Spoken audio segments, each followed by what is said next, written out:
अथ चैन नित्यजात नित्य वा मनस्य मृतं तथापि महाबाहो नैव्य शोचितुमर्हसि।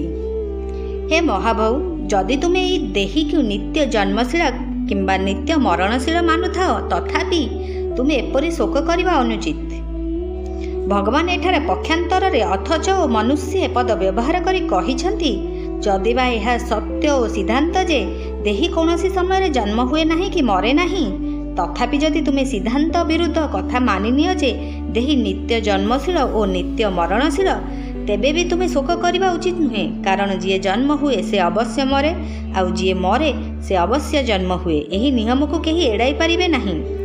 मंजी को माटी पोती देले ताहा अंकुरित हुए एवं यही अंकुर क्रमशः वृद्धि प्राप्त होई वृक्षरे परिणत हुए। सूक्ष्म दृष्टि देखिले यही मंजीटी कौन सी मुहूर्त भी एक रूप थिला।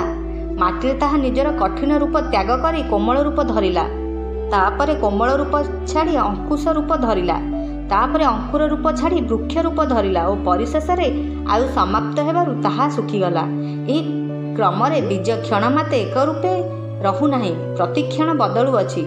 यदि बीज क्षण मात्रे एक रूपे रहुथांता तेबे वृक्ष सुखिबा पर्यंत क्रिया किपरि होइथांता। से प्रथम रूप को छाड़िला, यह तार मरण एवं द्वितीय रूप धारण कला, यह तार जन्म। एहीपरि से प्रतिक्षण मरुथिला और जन्म हेउथिला। एही शरीरटी ठीक सेही बीज परी बहुत सूक्ष्म रूपे बीज कीट रज सहित मिशिला, ताहा बढ़ी बढ़ी शिशु रूप हेला एवं जन्म नेला।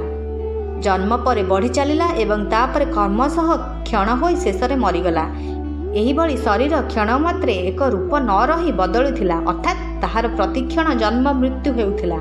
भगवान कहउछंती, जदि तुमे शरीर को शरीर भली नित्य जन्म मरणशील मानुथाओ तेबे भी यह शोकर विषय होई परिबो नाही।